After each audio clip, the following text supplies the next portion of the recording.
ദൈവനാമത്തിന് മഹത്വമുണ്ടാകട്ടെ. പുതിയ പ്രഭാതത്തിനായി നമുക്ക് ദൈവത്തിന് സ്തോത്രം ചെയ്യാം. ഇന്നത്തെ നമ്മുടെ വായന ഭാഗം പുറപ്പാട് പുസ്തകം 30 മുതൽ 32 വരെയുള്ള അധ്യായങ്ങളാകുന്നു. ഇന്നത്തെ കുറിവാക്യം ഉൽപ്പത്തി 29 അധ്യായം 17 വാക്യം. റാഹേലോ സുന്ദരിയും മനോഹര രൂപിണിയും ആയിരുന്നു. റിബേക്കയുടെ സഹോദരനായ ലാബാന്റെ 2 മക്കളിൽ ഇളയവളായിരുന്നു റാഹേൽ.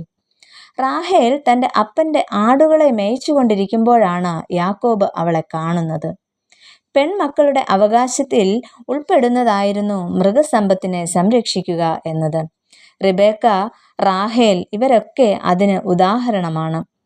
ഇസ്രായേൽ ഗോത്രപിതാക്കന്മാരുടെ ചരിത്രം പൊതുവെ പുരുഷ പ്രാധാന്യം അർഹിക്കുന്നതാണ്. അതിൽ സ്ത്രീകളെ വളരെ ചുരുക്കമായി മാത്രമേ പരാമർശിക്കാറുള്ളൂ. അതായത് അബ്രഹാമും സാറായും, ഇസഹാക്കും റിബേക്കയും, യാക്കോബും റാഹേലും എന്നാണ് സാധാരണ പറയാറുള്ളത്.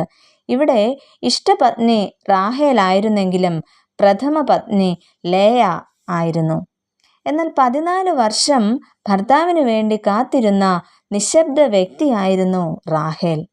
ലാബാനുമായി യാക്കോബ് കരാർ അഥവാ ഉടമ്പടി ഉണ്ടാക്കിയത് റാഹേലിനു വേണ്ടി ആയിരുന്നു. അതിനാൽ വിവാഹവേദിയിൽ തനിക്കായി ഒരുക്കിയത് റാഹേലിനെയാണെന്നായിരുന്നു യാക്കോബ് കരുതിയത്.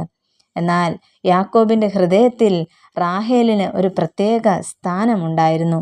എന്നാൽ റാഹേലിൻ്റെ ജീവിതത്തിൻ്റെ ചില പ്രത്യേകതകളെക്കുറിച്ച് നമുക്ക് ചിന്തിക്കാം.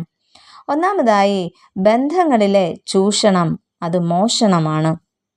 ദീർഘകാലം ഭർത്താവ് തൻ്റെ പിതാവിനെ സ്നേഹിച്ചിട്ടും സേവിച്ചിട്ടും തക്കതായ പ്രതിഫലം നൽകുവാൻ പിതാവോ സഹോദരന്മാരോ താൽപ്പര്യം പ്രകടിപ്പിച്ചില്ല. ഈ വിവരം മനസ്സിലാക്കിയ റാഹേലും തൻ്റെ സഹോദരിയും യാക്കോബിനോട് യോജിച്ച് നിൽക്കുന്നതായിട്ട് നമുക്ക് കാണാം. അങ്ങനെ തൻ്റെ പിതാവ് അറിയാതെ ഏവരും സ്വത്തുക്കളുമായി അപ്പനായ ഇസ്ഹാക്കിൻ്റെ അടുക്കലേക്ക് പുറപ്പെടുന്നു. ഈ സമയത്ത് യാക്കോബ് അറിയാതെ റാഹേൽ തൻ്റെ അപ്പൻ്റെ ഗൃഹവിഗ്രഹങ്ങളെ മോഷ്ടിച്ച് കൊണ്ടുപോകുന്നതായിട്ട് നമുക്ക് കാണാം. ഒരു പക്ഷേ കുലദൈവങ്ങളോടുള്ള താല്പര്യം കൂടിയത് യാക്കോബിന് വേണ്ടിയുള്ള റാഹേലിൻ്റെ കാത്തിരിപ്പിൻ്റെ കാലഘട്ടങ്ങളിലായിരിക്കാം. തൻ്റെ ഭാവി വരനുമായുള്ള ജീവിതത്തിനു വേണ്ടി കുലദൈവങ്ങളെ അമിതമായി സ്നേഹിച്ചതാകാം ഇതിൻ്റെ പിന്നിലെ ഒരു ചേതോവികാരം. എന്തു തന്നെയായാലും പിതൃഭവനത്തിൽ നിന്നും പലായനം ചെയ്യേണ്ടി വരുമ്പോൾ കുലദൈവങ്ങളെയും കൂടെ കൂട്ടാൻ മറക്കാത്ത റാഹേലിനെയാണ് നാം കാണുന്നത്.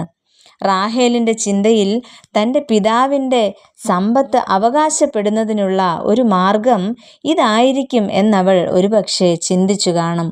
പിതാവിനെ ഇവിടെ ചൂഷണം ചെയ്യുന്നു. ഒരുപക്ഷെ യാക്കോബിൽ നിന്നായിരിക്കാം ഈ വിദ്യ റാഹേൽ പഠിച്ചത്. കാരണം ബലമുള്ള ആടുകളെ കൈവശമാക്കുവാൻ കൗശലപ്രവൃത്തികൾ കാണിച്ച് അമ്മായിയപ്പനായ ലാബാനെ യാക്കോബ് ചൂഷണം ചെയ്യുന്നതായിട്ട് നമുക്ക് കാണാം. പ്രിയമുള്ളവരെ, ബന്ധങ്ങളിലെ ചൂഷണം അത് എന്ത് തന്നെയാണെങ്കിലും അത് മോഷണമാണ് എന്നാണ് പറയപ്പെടുന്നത്.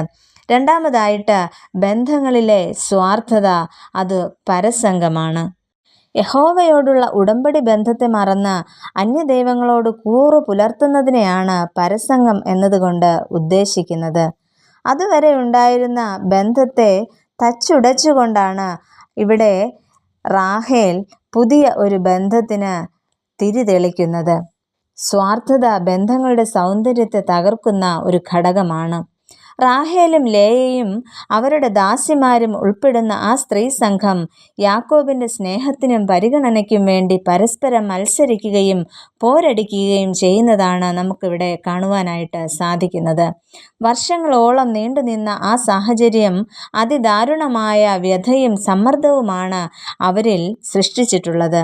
ഇവിടെ റാഹേലും ലേയയും മക്കളെ പ്രസവിക്കുവാൻ പരസ്പരം നടത്തുന്ന കലഹങ്ങളിലും കൗശലങ്ങളിലും സ്വാർത്ഥതയുടെ അനുഭവങ്ങൾ നിറഞ്ഞു നിൽക്കുന്നു. അത് ബന്ധങ്ങളിലൂടെയുള്ള സ്നേഹത്തിൻ്റെ ഒഴുക്കിനെ തടസ്സപ്പെടുത്തും. അങ്ങനെയെങ്കിൽ ഇവിടെ സംജാതമായിരിക്കുന്ന അവസ്ഥയ്ക്കും പരസംഗം എന്ന് പേർ വിളിക്കാം. ഇതിനു സമാനമായ കുടുംബ അവസ്ഥകൾ ഇന്നും നിലനിൽക്കുന്നു. ബന്ധങ്ങളിൽ നിസ്വാർത്ഥരാകുവാൻ നമുക്ക് സാധിക്കണം. നമുക്ക് ഇങ്ങനെ പ്രാർത്ഥിക്കാം. പ്രിയ കർത്താവേ, കൗശലങ്ങളിൽ നിന്നും ഒഴിഞ്ഞിരിപ്പാനും ബന്ധങ്ങളിൽ നിസ്വാർത്ഥരാകുവാനും ഞങ്ങളെ സഹായിക്കണമേ. ആമേൻ.